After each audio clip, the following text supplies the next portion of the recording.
To Kill a Mockingbird is a novel by Harper Lee, published in 1960. It is a landmark work of American literature that blends Southern Gothic atmosphere with a coming-of-age story.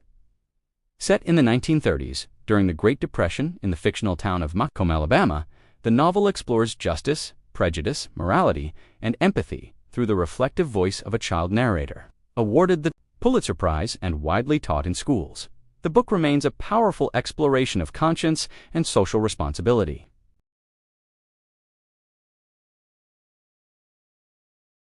The story is narrated by Jean Louise Scout Finch, who looks back on her childhood with the insight of adulthood.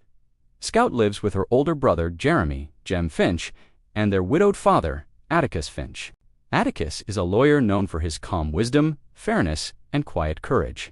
From the beginning, Scout suggests that the events she recounts shaped her understanding of people and the world, setting the stage for a story about innocence, loss, and moral growth. Scout is curious, outspoken, and intelligent, but she often clashes with the expectations of Maycomb society. When she begins school, she quickly discovers that honesty and intelligence are not always valued.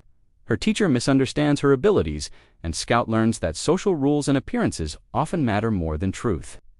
Through these early experiences, Scout begins to sense that Maycomb operates according to unspoken codes of class, race, and tradition. Much of Scout and Jem's early childhood revolves around their fascination with their reclusive neighbor, Boo Radley. Boo, whose real name is Arthur Radley, has rarely been seen outside his house for years, and townspeople have created frightening myths about him. The children, influenced by gossip and imagination, invent games about Boo and dare each other to approach the Radley house. Over time, however, small acts of kindness, such as mysterious gifts left in the knothole of a tree, suggest that Boo is quietly watching over them with gentleness rather than malice. These moments begin to challenge the children's assumptions and foreshadow the novel's central message about empathy.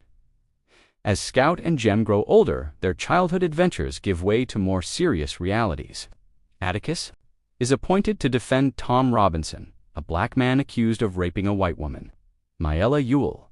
In the deeply segregated South, Atticus's decision to defend Tom places him and his children under intense social scrutiny. Neighbors criticize Atticus, classmates insult Scout and Jem, and Maycomb's hidden prejudices become increasingly visible. Atticus teaches his children that real courage means standing up for what is right, even when the odds are against you. He urges Scout to practice empathy, to understand others by imagining life from their point of view.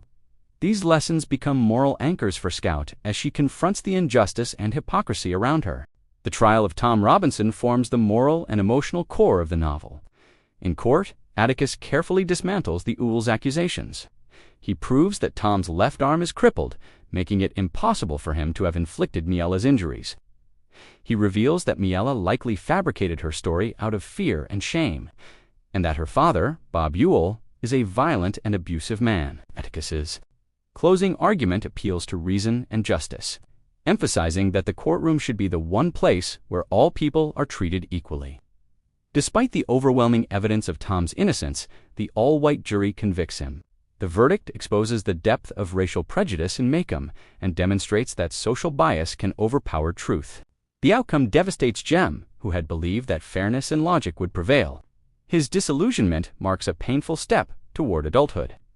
Scout, though younger, begins to understand that people are capable of both kindness and cruelty, shaped by fear, tradition, and ignorance. After the trial, the consequences ripple through Maycomb. Tom Robinson is later killed while attempting to escape prison, further underscoring the tragedy of injustice. Bob Ewell, humiliated by Atticus in court, seeks revenge. He harasses Atticus and threatens those connected to the trial, revealing how hatred and wounded pride can escalate into violence. One night, as Scout and Jem walk home from a school event, Bob Ewell attacks them in the darkness. In a moment of danger, Boo Radley emerges to save the children, killing Bob Ewell in the struggle.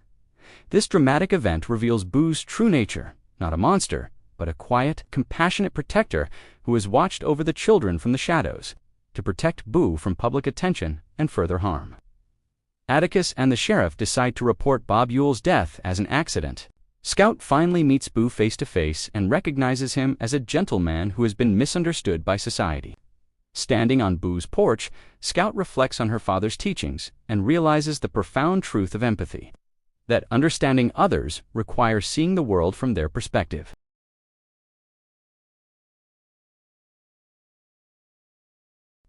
The major themes of To Kill a Mockingbird include the coexistence of good and evil, the moral responsibility to fight injustice, and the importance of empathy. The mockingbird symbolizes innocence, those who are harmed despite doing no wrong, such as Tom Robinson and Boo Radley. Prejudice, ignorance, and fear serve as powerful forces that distort truth and justice, while conscience and compassion offer the possibility of moral clarity. Character development drives the novel's emotional depth. Scout grows from an impulsive, literal-minded child into someone capable of compassion and moral insight. Jem evolves from idealistic innocence to painful awareness, embodying the loss of childhood certainty. Atticus remains morally steady, representing integrity and ethical courage in a flawed society. Boo Radley's transformation from feared recluse to heroic figure highlights the danger of judging others based on rumors and appearances. The societal context of the novel reflects the racial and class divisions of the American South in the 1930s. Harper Lee critiques social hierarchies, systemic racism, and the failure of institutions meant to uphold justice. The conflict between personal conscience and societal norms creates the moral tension that drives the narrative and reveals the cost of standing against injustice. Harper Lee's tone is reflective, compassionate, and quietly critical. By telling the story through a child's perspective, she exposes the irrationality of prejudice while maintaining emotional warmth and narrative intimacy.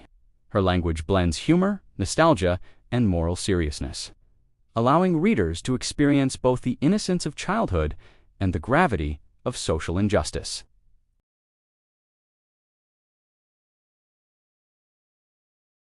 In summary, To Kill a Mockingbird is a story about growing up, confronting injustice, and learning to see humanity in others. Through Scout's memories, the novel reveals that true courage lies not in anger or pride, but in empathy and moral integrity. It remains a timeless reminder that justice begins with understanding, and that even in deeply flawed societies, individual conscience can illuminate the path toward fairness and compassion.